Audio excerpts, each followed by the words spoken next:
Gentleman, recognize the gentleman from Ohio, Mr. Jordan, for 5 minutes. Thank you. Director, was Agent Peter Strzok the former deputy head of counterintelligence at the FBI?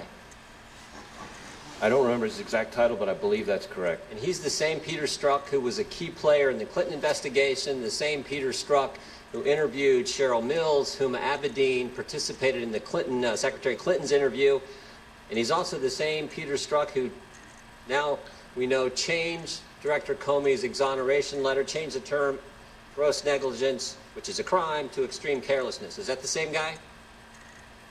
Well, Congressman, I don't know every step that the individual you mentioned was involved in, but certainly I know that he was heavily involved in the Clinton email investigation. Thank you. And is this the same Peter Strzok who helped, was a key player in the Russian investigation, and the same Peter Strzok who was put on Mueller's team, Special Counsel Bob Mueller's team? I certainly know that he was working on the Special Counsel's investigation. Whether or not he would be characterized as a key player on that investigation, that's really not for me to say. And the same Peter Strzok that we learned this past weekend was removed from the Special Counsel team because he exchanged text messages with a colleague at the FBI that displayed a pro-Clinton bias. Is that accurate? Yes. Talk about the same guy. Okay. Yes. Well, here's what I'm not getting.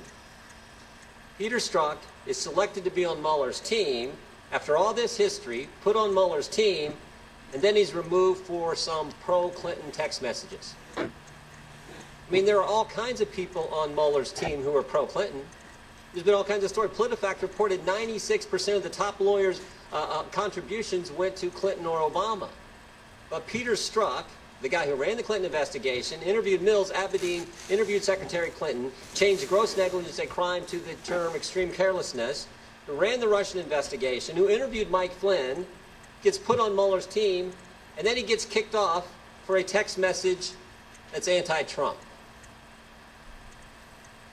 If he kicked everybody off Mueller's team who was anti-Trump, I don't think there'd be anybody left. So there's got to be something more here. It can't just be some text messages that show a pro-Clinton, anti-Trump bias. There's got to be something more.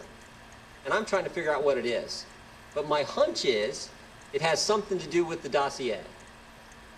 Director, did Peter Strzok help produce and present the application to the FISA court to secure a warrant to spy on Americans associated with the Trump campaign? Congressman, I'm not prepared to discuss anything about a FISA process in this. We're not talking about what happened in the court. We're talking about what the FBI took to the court, the application. Did Peter Strzok, was he involved in taking that to the court? I'm not going to discuss in this setting anything to do with the FISA court applications. Well, let's remember a couple things, Director. And I know you know this. We've all been made aware of this in the last few weeks. Let's remember a couple things about the dossier. The Democrat National Committee of the Clinton campaign, which we now know were one and the same, paid the law firm, who paid Fusion GPS, who paid Christopher Steele, who then paid Russians to put together a report that we call a dossier full of all kinds of fake news, National Enquirer garbage.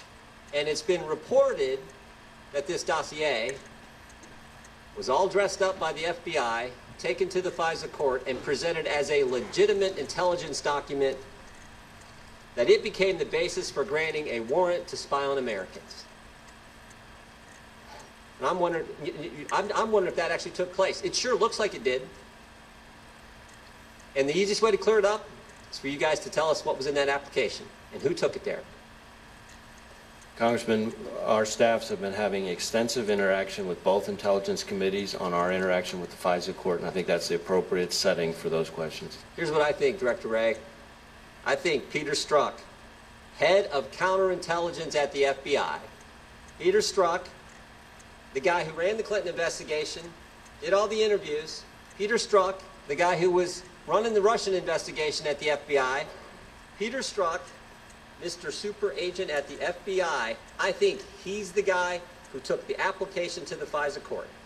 And if that happened, I mean, think if this happened, if you had the FBI working with a campaign, the Democrats' campaign, taking opposition research, dressing it all up and turning it into an intelligence document and taking it to the FISA court so they could spy on the other campaign, if that happened, That is as wrong as it gets. And you know what?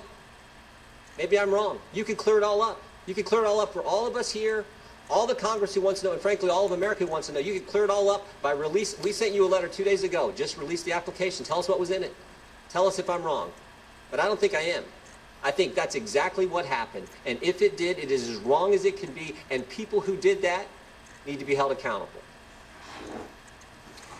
Congressman, we will not hesitate to hold people accountable after there has been an appropriate investigation, independent and objective, by the Inspector General into the handling of the prior matter. And based on that, I will look at all available remedies, depending on what the facts are when they are found. As to the access to the dossier, that's something that is subject of ongoing discussion between my staff and the various intelligence committees. There's nothing prohibiting you, Director. Is there anything prohibiting you from showing this committee what was presented to the FISA court? The application you all put together at the FBI that was presented to the FISA court. Is there anything preventing you from showing us that? The time of the gentleman has expired. The director can respond. I do not believe that I can legally and appropriately share a FISA court submission with this committee. I'm talking about what the FBI put together, not what the court had, what you took there, what was the process put together, what you presented, what you took to the court. When I sign FISA applications, which I have to do almost every day of the week, they are all covered with a classified information cover. So that's part of why we would not be Is it likely that Peter here. Strzok played a part in the application presented to the FISA court? The gentleman's time has expired. However, I do want to follow up on your last response to the gentleman. This committee, the House Judiciary Committee, has primary jurisdiction over the Foreign Intelligence Surveillance Court.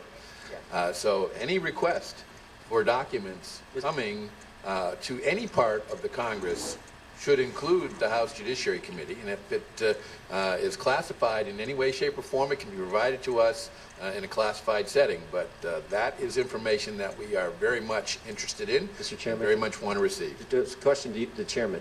Yeah, I don't think there's anything prohibiting the FBI from giving us what they used to put together what was taken to the FISA court. That's what we're asking for, and there is nothing prohibiting him from doing that. I don't think there is either.